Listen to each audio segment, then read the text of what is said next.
Tak rád by som všetkých privítal pri dnešnom webinári na tému User Generated Contentov, ako zo zákazníkov spraviť ambasádorov. Keď sa bavíme teda o UGC, čo to vlastne je? Je to materiál, ktorý je vytvorený užívateľom a je to akákoľvek forma obsahu, či už sú to texty, obrázky, videá alebo recenzie, ktoré sú vytvárané užívateľmi na online platformách. Ja moc nemám rád teóriu, takže teória bude naozaj len v skratke. Prečo je UGC dôležité a prečo nestačí content, ktorý si tvorí sama značka. Tu môžeme vidieť rozdiel medzi tým, čo si myslia marketiáci a čo si myslia spotrebitelia.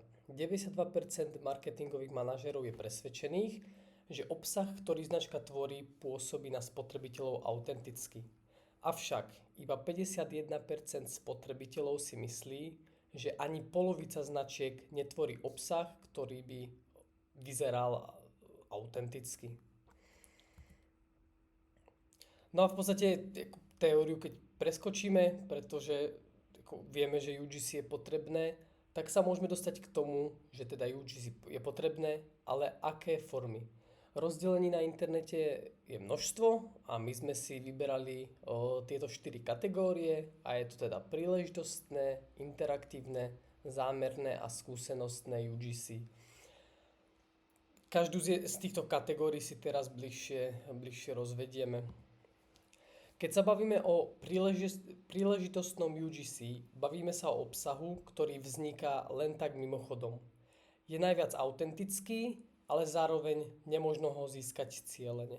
Ak by sme si to mali ukázať na príkladoch, tak tu môžeme vidieť 3 UGC.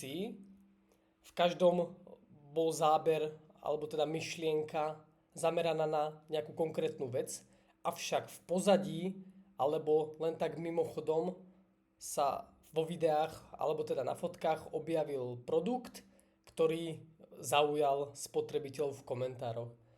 Na prvej fotke môžeme vidieť vianočný príspevok, avšak v komentároch sa ľudia pýtali na komodu, ktorá je za osobami na fotke. Na druhom snímku môžeme vidieť recept na pistáciový cheesecake a spotrebiteľa v komentároch zaujalo, akú vanilku človek použil.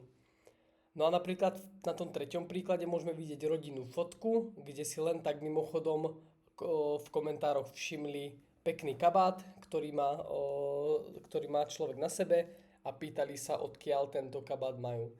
Takže ešte raz, je to príležitostné preto, že aj napriek tomu, že človek sa snažil zachytiť nejakú konkrétnu myšlienku alebo teda recept, tak zaujal nejaký konkrétny produkt na tomto videu, na tomto obrázku. No ale ako teda ten brand dostať do pozadia? Bavili sme sa o tom, že príležitostné UGC je najautentickejšie, ale zároveň sa nedá získať úplne jednoducho cieľene.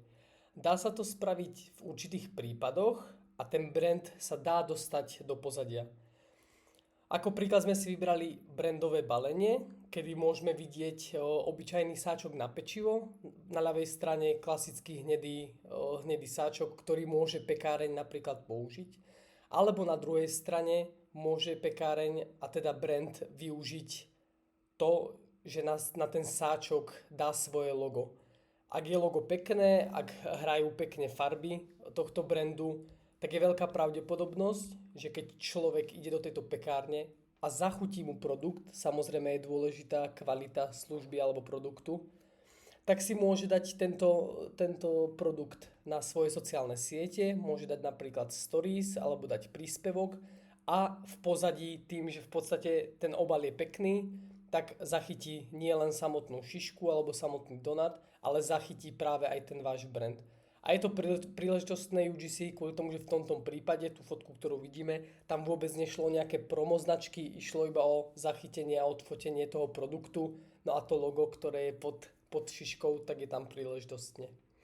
No a v druhom prípade sa môžeme snažiť o brandové prostredie a tu sme si vybrali či už teda fotogenické priestory, prevádzky, ktoré sú tam celoročne, alebo sa bavíme aj o jednorazových akciách. Ako príklad fotogenických priestorov sme si vybrali Aperol terasu v Prahe. V podstate, keď človek ide do tejto prevádzky a chce si zachytiť to, že si dáva drink na terase pri Vltave, je prakticky nemožné, aby to spravil tak a aby pridal príspevok, či už stories alebo klasický príspevok do feedu, bez toho, aby tam bolo vidieť logo Aperolu. No a druhý príkladom, keď sa bavíme o jednorázovej akcii, to mal perfektne zmáknuté Westfield Černý most, kedy mali kedy mali otvorenie nových priestorov, vlastne predtým to bolo obyčajné OC Černý most a vlastne sa to premenovalo na Westfield, tak mali 4-dňovú open akciu, ktorá pozostávala z koncertu a z milióna aktivít pre rodiny s deťmi, alebo teda pre návštevníkov. No a v podstate, keď aj mamička chcela zachytiť napríklad svojho syna alebo dcerku, ako tancuje na silent disco, tak bolo nemožné, aby to spravila tak, aby tam nebolo niekde v pozadí zachytené aj logo Westfield Černý most. Takže keď sa bavíme o tom, že obyčajný spotrebiteľ, obyčajný užívateľ chcel pridať video alebo fotku z tejto otváracie akcie, tak to bolo nemožné bez toho, aby tam bolo zachytené logo Westfield Černý most. Ďalej sa bavíme o interaktívnom UGC a vlastne to vzniká, keď dá značka možnosť užívateľom online interagovať s ich príspevkami. Sem radíme napríklad súťaže, či už na profile značky, alebo napríklad využitie influencera, alebo teda interakcia s publikom, kedy sa publika spýtate nejakú otázku, alebo naschvál vznikne nejaká kontroverzia, na ktorú v komentároch ľudia reagujú. Ako prvé sme spomínali teda súťaže a tu môžeme vidieť rôzne typy súťaží. Na ľavej strane sa jedná o súťaž na profile značky, na pravej strane sa jedná o súťaž na profile influencera. Takže v podstate to sú tie dva rozdiely, ktoré pri súťažiach môžu byť. A zároveň záleží aj na tom, čo chcete, aby bolo výstupom tej vašej súťaže. Je rozdiel, kedy na pravej strane jediné UGC, ktoré musia užívateľia spraviť, je to, že komentujú súťaž a follownú Profichemiu a Jovitep tepovanie. V takomto prípade samozrejme budete mať veľkú mieru zapojenia, ešte ak vyberiete správneho influencera, ale znova to UGC jediné, čo vznikne, je to, že v komentároch sa kamaráti, známi a rodina označujú. A to je vlastne celé zapojenie do súťaže. Na ľavej strane vlastne Parkside vyzval svojich sledujúcich k tomu, aby do príspevku alebo do stories dali fotku nejakého produktu, ktorý si vytvorili doma sami. Tu je to trošku horšie v tom, čo sa týka miery zapojenia. Samozrejme, keď požiadate ľudí o napísanie komentáru versus o to, aby pridali príspevok na svoje sociálne siete, kde vytvorili niečo. Samozrejme, tu bude oveľa menej zapojených súťažiacich, ale o to krajší a zaujímavejší obsah pre vašu značku vznikne.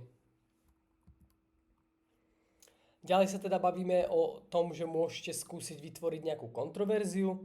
To sa darí dlhodobo aj nám v Testujto.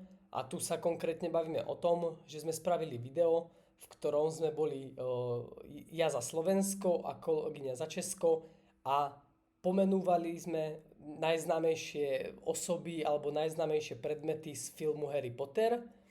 No a vlastne môžete vidieť, že v komentároch sa strhla vojna medzi Čechmi a Slovakmi. Vždycky, keď je niečo Česi versus Slováci, funguje to úžasne.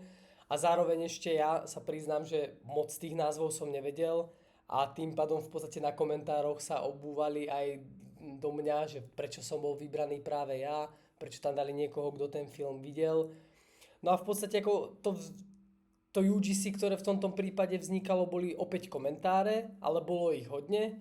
A tým pádom my sme na konci videa nenápadne vsunuli záber, kde vlastne sme odpromovali kampaň pre TCL, kde sa jednalo o testovanie televízií so zľavou 40%. Takže fungovalo to fajn a ľudia sa zapájali a tým pádom to ten príspevok boostovalo ďalej ďalším ľuďom. No a potom ešte druhý príklad, napríklad aktívna komunikácia s publikom. Tu sme ako príklad vybrali príspevok od Fidorky, ktorej zamestnanci sa vybrali do ulic a pýtali sa ľudí, dnes si Fidorku zaslúži ten, kto...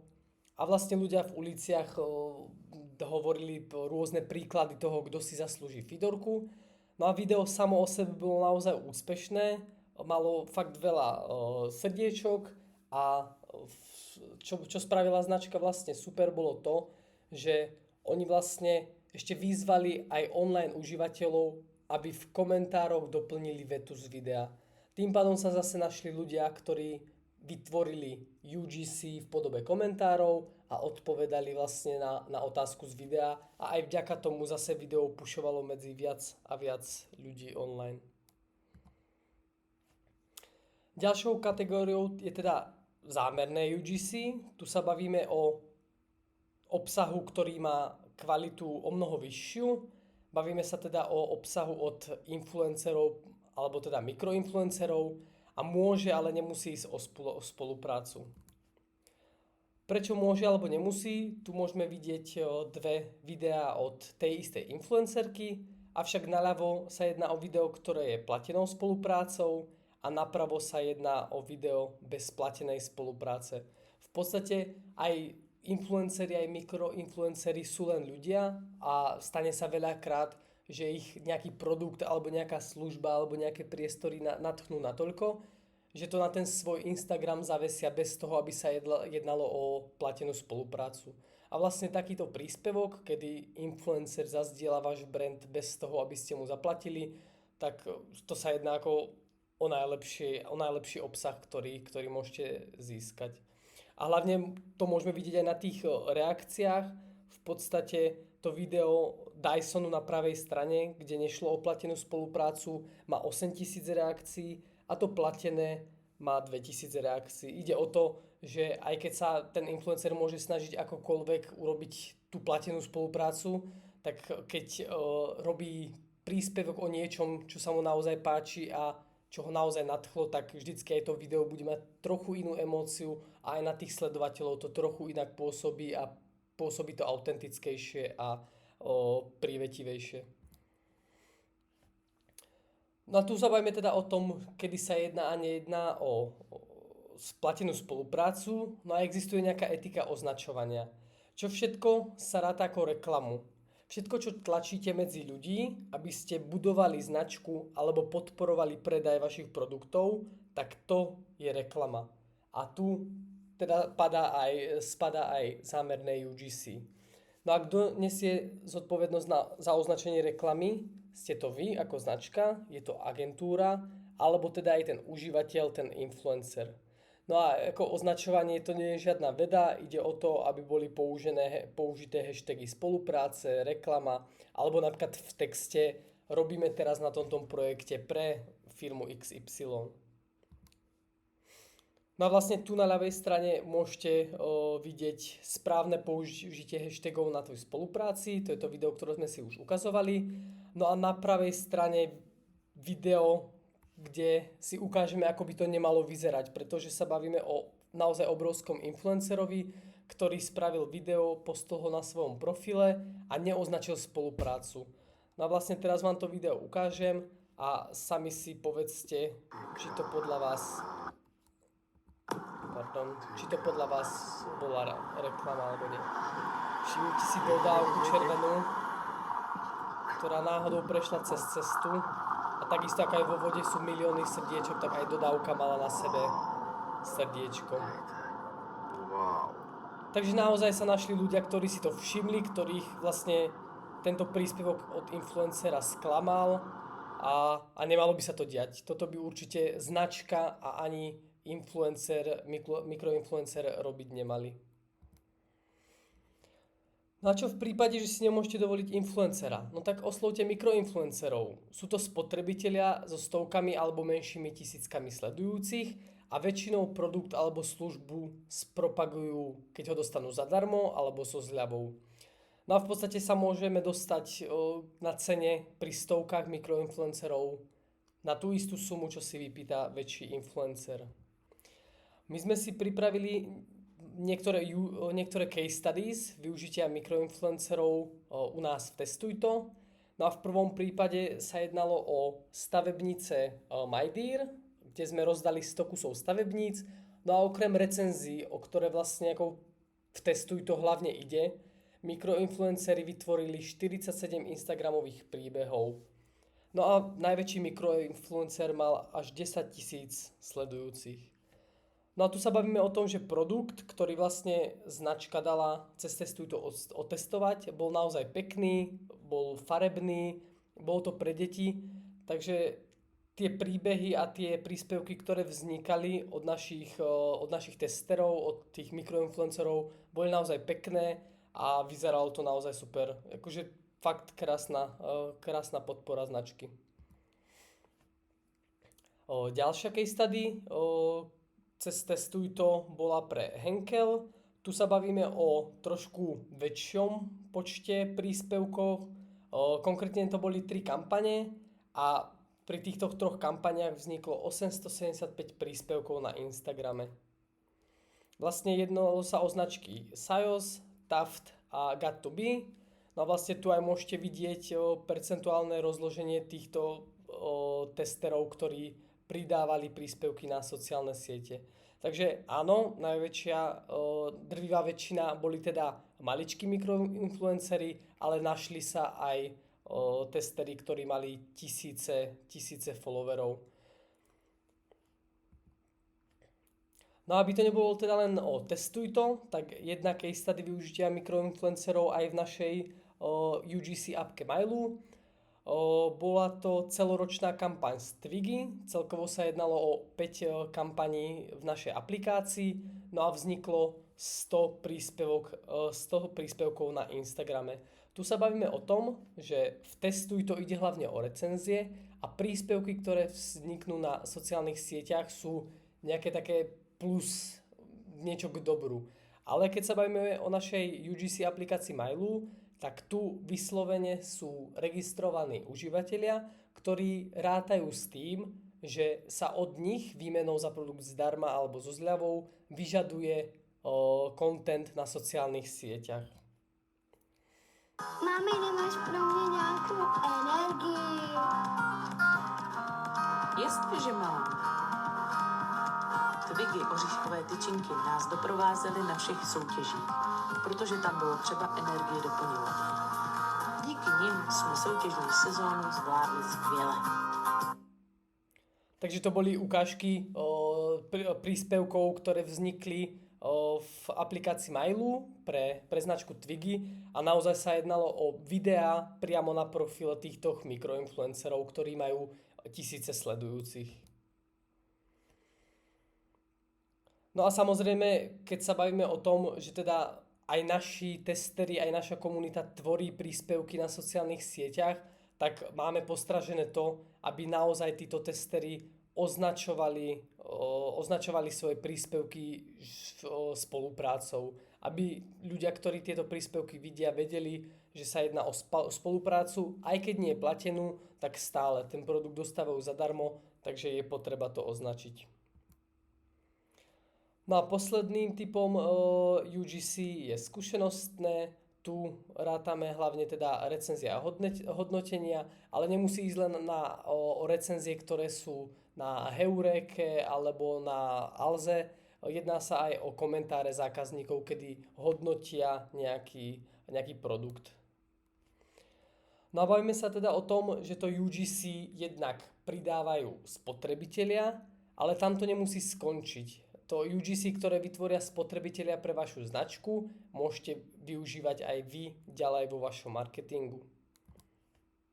Tak napríklad na sockách. Tu sa bavíme o tom, že tie kampane Henkel, čo sme spomínali, že vzniklo 875 príspevkov, tak sme aj my na náš Testujto profil s označením profilu Henkelu vytvorili videá, kde boli tie najlepšie príspevky od našich testerov. Takže sa nebavíme len o tom, že tie videá videli sledujúci užívateľov, ktoré tie videá pridali, ale videli to aj 10 000 ľudí, ktorí sledujú náš profil na Instagrame. Ďalej môžete UGC využívať offline. Tu sme si vybrali ako príklad Slice Baby, čo je pizzeria, ktorá si recenzie, tu sa bavíme o recenziách na Google, tak si tieto recenzie, ktoré neboli úplne perfektné, dávali na trička pre svojich zamestnancov. Vlastne tie recenzie nie sú vyslovene negatívne, ale majú vytvoriť nejakú kontroverziu a vlastne tu sa bavíme o tom, že nejaký človek na Google napísal k tejto pizzerie, že Taliani sa určite musia obracať v hrobe, ale v podstate tým nehovorí, že tá pizzeria je zlá, alebo že tá pizza samotná nechutí dobre, ale iba, že to nie je tradičná talianská pizzeria, čo samo o sebe nemusí byť zle, pretože oni tie recepty robia svojsky, pridávajú tam vlastné ingrediencie, takže aj toto je spôsob využitia UGC. Ďalej môžete UGC vytvoriť v platenej reklame, tak ako to napríklad spravil Pribináčik, ktorý naše razítko spolu s fotkami a videami od našich testeriek dal do platenej reklamy na YouTube.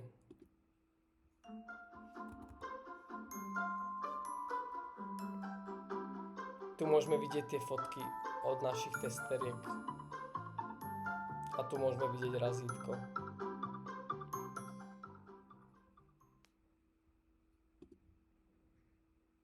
No a ďalej ešte môžete UGC vytvoriť napríklad, využiť napríklad na webe. Je stále populárnejšie a populárnejšie, že e-shopy alebo prevádzky si nakoniec svojej webovej stránky pridajú tie najkrajšie alebo tie najúspešnejšie príspevky od užívateľov, ktorí ich na Instagrame alebo Facebooku označili. No a pozor na virálnu kritiku, pretože tak ako môže influencer alebo teda užívateľ zazdieľať váš brand na svojom profile v pozitívnej stránke, tak to isté sa môže stať aj v negatívnej. Ako príklad sme vybrali značku The North Face, kedy žena na TikToku kritizovala ich bundu, pretože v nej zmokla, aj keď o tej bunde tvrdili, že je nepremokavá.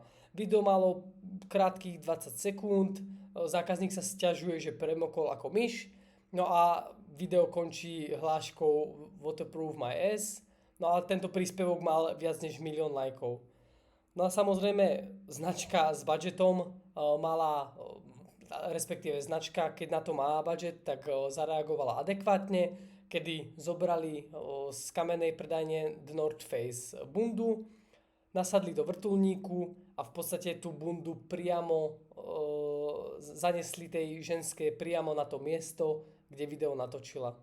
Takže tu sa bavíme o tom, že OK, reakcia super, každopádne povedzme si na rovinu, nie každá značka má na to, aby len na negatívnu recenziu na TikToku zareagovala cestou vrtuľníkom. Ak by ste si mali z webináru odniesť nejaké minimum, tak sú to tieto pointy. Buďte kreatívni. Či už budete vytvárať súťaž na svojich sockách, alebo budete vy sami tvoriť content, na ktorý majú potom ľudia reagovať. Buďte kreatívni a hlavne sa nebojte aj kritiky. Kombinácia všetkých typov UGC. Nestačí spraviť súťaž na vašom profile, nestačí zaplatiť influencera, je dobre zbierať všetky typy UGC, vrátane komentárov, vrátane recenzií a vrátane príspevkov od bežných spotrebiteľov, nielen od veľkých influencerov. Určite nepodvádzajte, ako náhle sa jedná o platenú spoluprácu alebo o barter, určite požiadajte užívateľa, ktorý ten content bude tvoriť, aby spoluprácu označil. Vždy reagujte, ako náhle vás v komentároch niekto hodnotí negatívne, alebo to nemusí byť len v komentároch, aj na Google alebo na Facebooku, reagujte a snažte sa problém vyriešiť. No a posledná vec, buďte konzistentní, ako náhle sa vám podarí nejaká súťaž alebo nejaký príspevok, ktorý vyletí, nežite z neho mesiace, snažte sa byť konzistentní a snažte sa podobný príbeh, podobnú súťaž a podobný príspevok robiť pravidelne. No a to je za nás všetko. Ďakujeme za pozornosť a vidíme sa o 2 týždne, kedy si povieme niečo k recenziám a ich využití v offline.